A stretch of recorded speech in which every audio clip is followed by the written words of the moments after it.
Operation devil হান্টের পরেও খুব উন্নত হয়ে গেছে, এটা বলার সুযোগ নেই। এই যে অস্থিরতা এবং সমাধানের পথ খুঁজবার চেষ্টা, কারণ হচ্ছেটা কি, মানুষ প্রশ্ন করছে যে দেশে আসলে হচ্ছেটা কি। সেখানে আমি আইন শৃঙ্খলা পরিস্থিতি দিয়ে শুরু করতে চাই।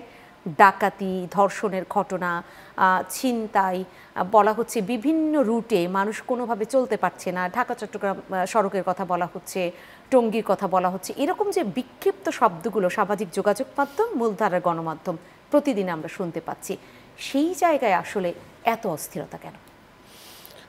আমরা একটা অস্থির সময় পার করছি, এটা এই ব্যাপারে সন্দেহ নেই। এবং আপনি 5ই আগস্টে যখন আগের সরকারের প্রধান চলে গেলেন দেশ ছেড়ে, তো তারপরে তো 6, 7, 8 আমাদের বেসিক্যালি কোনো সরকার ছিল না।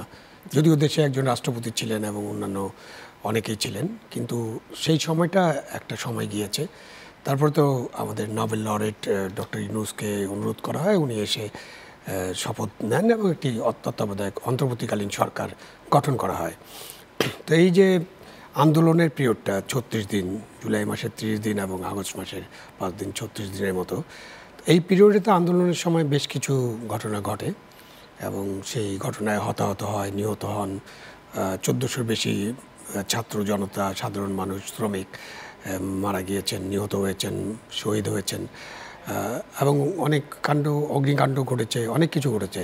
এই যে এই জিনিসগুলো ঘটে যাওয়ার পরে একটা সরকারের পরিবর্তনের ফলে যে অস্থির সিচুয়েশনটা তৈরি হয়, সেটা ঠিক করার জন্য একটু সময় লাগবে, এটা খুব স্বাভাবিক। তো সেই সময়টা এখন প্রশ্ন উঠছে কেন?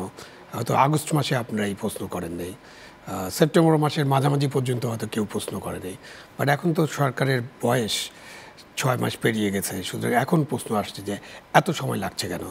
আইন শৃঙ্খলা পরিস্থিতিতে নিশ্চয়ই আপনি যেসব উদাহরণ দিলেন এবং আমাদের যে মিডিয়া রিপোর্ট আছে, আপনাদের যে রিপোর্টগুলো আছে, তাতে অনেক কিছুই আপনি বলেছেন এবং অনেক কিছুই ঘটছে। আপনি ধানমন্ডি, মোহাম্মদপুর, মিরপুর, বিভিন্ন পকেটস আছে, এই উপরে যে হাইওয়েগুলো আছে, আপনার ফ্লাইওভার আছে, যে কোনো জায়গায় যে কোনো সময় সন্ধ্যার পরে, সন্ধ্যা নামলে একটা ভয়ের পরিবেশ সৃষ্টি হয়।